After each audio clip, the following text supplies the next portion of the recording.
खोटाङको बतासेमा पर्ने यो रेग्मीहरूको पुर्खौली थलो मूलघर भनिन्छ यसलाई। यो रेग्मीहरूको मूलघर हो। यो मूलघरबाट धेरैजना रेग्मीहरू अन्यत्र जानुभयो। धेरैजना यहाँबाट चाहिँ जन्मी हुर्की अन्य ठाउँमा चाहिँ बसोबास गर्नुभयो। त्यही भएर पनि यो घरलाई मूलघर भनिएको हो। यो स्वर्गीय नारायण प्रसाद रेग्मीज्यूको घर हो। यो पछि चाहिँ अब हामीले लियौँ। अहिले यो घर यो ठुलो भूकम्पपछि यो घर अहिले छैन। यो घर लगभग इतिहासमै सीमित रहेको छ। यो अहिले अब मैले भिडियो त्यतिखेर भूकम्प जानुभन्दा अगाडि मैले एउटा भिडियो चाहिँ धन्न बनाएको छु र अहिले बेला मौकामा यसो पुर्खौली रेग्मीहरूको पुर्खौली थलो मूलघर हेर्न पाइएको छ। यहाँहरू समक्ष मैले यो किन पनि प्रस्तुत गर्न खोजेँ भन्दाखेरि यो घर भनेको धेरै पहिलेको कुरो हो। यहाँ चाहिँ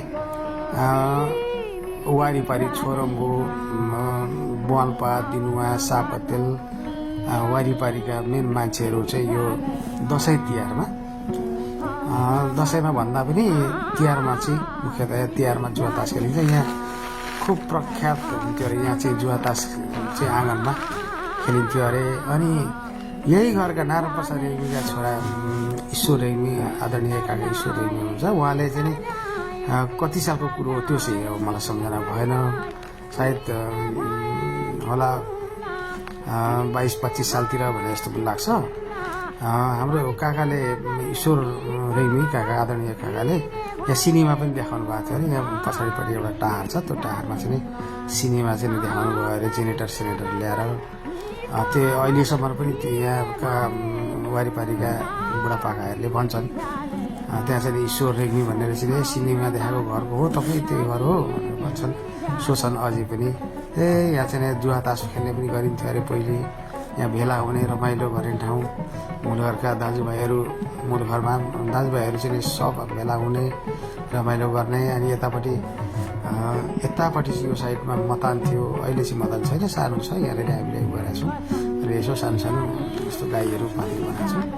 अनि यो चाहिँ मतान हो। यो चाहिँ घर यो मतान हो। यो यसमा पसल राख्नुहुन्थ्यो अरे नारायण हजुरबाले। यहाँ चाहिँ विशाल पसल थियो अरे। अगाडिपट्टि ढिक्सी के थियो हामीले चाहिँ त्यो वाल लायौँ पछाडि। अनि यतातिर अहिले अब हराभरा त्यतिखेर त्यो समयमा भूकम्पभन्दा अगाडि। अहिले त छैन, सबै बच्यो। अब यहाँबाट हामी पनि सरिसक्यौँ, हिँडिसक्यौँ। भूकम्पले घर पनि ध्वस्तै बनाइदियो, लडाइदियो। यतातिर सन्तला धेरै सन्तला थिए। यता यो चाहिँ पछाडिपट्टिको अब हिउँदे बाली यहाँनिर अब हामीहरू गहुँहरू लाउने, धान पनि फल्थ्यो, मार्सी धानहरू पनि फल्थ्यो। अब यतापट्टि चाहिँ अब यो साइडबाट चाहिँ माथि चढ्ने दुई साइडबाट चढ्ने रहेछ। यो पसलमा जाने यहाँ चाहिँ पसल राख्ने गर्नुभएको थियो अरे। सन्तला यो पछाडिपट्टि देखियो हरियाली सन्तला। यो चाहिँ हाम्रो यो गाई गोरुहरू पाल्ने ठाउँ। यतातिर चाहिँ नि अब कटर पनि देखिँदैछ। यता पछाडिपट्टि कटरको गाछी छ र कटर अडिएन। यहाँ चाहिँ अलिकति हावापानी नमिलेर होला, कटर अडिएन। यो कर्नरबाट देखाउँदैछु। घर मासतिर एउटा सन्तला थियो, अहिले त छैन। यो घरै छैन। घरको जग पनि त्यो केही छैन अहिले। त्यहाँ घरै थियो जस्तै पनि लाग्दैन। अनि यो चाहिँ दलान, बरन्डा भन्छ तराईतिर, पहाडतिर दलान भन्छ। यहाँ थाम मेठेर थाम कत्रा छन्। यी कहाँदेखि साप्सूदेखि ल्याएर चाहिँ बनाउनु भएको अरे भन्ने कुरा सुनिन्छ। अनि यतापट्टि चाहिँ देखियो यहाँनिर हाम्रो मेन ढोका, मूल ढोका भनिन्छ। यो मूल ढोका कस्तो एकदमै हातले कुँदेर बनाएका ढोकाहरू। मूलघर नामै मूलघर, रेग्मीहरूको पनि मूलघर। यो हुने स्वाभाविकै पनि हो। भित्रदेखि यसलाई आँट भनिन्छ। पहाडतिर चाहिँ आँट भनिन्छ। यसो सामानहरू के राख्न पर्ने। यो साइडमा खाट देखाएँ यहाँलाई। यसो मान्छे आएको बेलामा बस्ने खाट पनि रहेको छ सहजको लागि। तल्लोपट्टि एउटा खाट अनि माथिल्लो साइडमा अर्को खाट। यहाँ यसो बस्ने ढल्किने ठाउँ।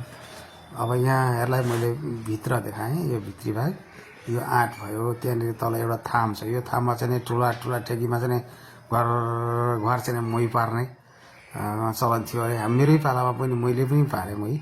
पारे खाइयो। त्यहाँ अँगेनो देखिरहेछ भित्र, अँगेनोको साइडमा बस्ने चाहिँ नै त्यहाँनिर ऊ छ, अलिकति उच्चा बनाएको ठाउँ छ। यतापट्टि चाहिँ खाना खाने ठाउँ, धोती फेरेर खानुपर्ने। हाम्रो हजुरबाहरू नार्पसा रेग्मीदेखि लिएर सारा रेग्मीहरू त्यहाँ बस्ने खाने, काठको पिरामा धोती लगाएर। यहाँ माथि चुलो अँध्यारो देखियो, चुलो त्यो साइडमा चुलो। यता पछाडिपट्टि चाहिँ नै पनि अर्को आठ देखियो। आठदेखि पछाडिपट्टि यहाँ आगो बलिरहेको छ। त्यो आगोदेखि पत्रिपट्टि यो भँडारमा चाहिँ ढोका छ एउटा, यहाँ आगो बलिरहेको छ। साइडमा हामी बस्ने, आगो ताप्ने, त्यहाँ बसाउने, के पकाउने गर्ने त्यो ठाउँ त्यहाँ देखियो। ती यो चाहिँ नै एउटा इतिहासै हो। यो इतिहास नमेटोस् भन्नको लागि पनि त्यतिखेर एउटा भिडियो बनाएको थिएँ। त्यो अहिले काम लाग्यो, यसो फुर्सदको टाइममा आफ्नो मूल घर, रेग्मीहरूको मूल घर कस्तो रहेछ भन्ने हिसाबले। तर त्यति राम्रो फोटो चाहिँ आएन।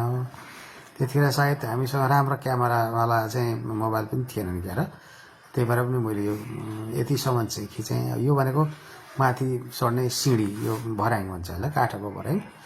यो काठको भर्याङबाट चाहिँ माथिल्लो तलामा जाने यो सिँढीबाट हामी माथि जान्थ्यौँ, माथिल्लो कोठामा। माथिको कोठाको विस्तारमा म देखाउनेछु। अहिले तत्काललाई यता तल्लो भाग चाहिँ यहाँहरूलाई देखाएँ। कहाँ हुनुहुन्छ तपाईँहरू, कुन अवस्थामा हुनुहुन्छ, यसो यो रेग्मीहरूको मूल घर सम्बन्धी चाहिँ यसो छोटो भिडियो बनाएँ, बनाएर यहाँहरूसँग प्रस्तुत गरेको छु। अब प्रतिक्रिया यसो जनाइदिनु हुन अनुरोध गर्दछु। नमस्कार।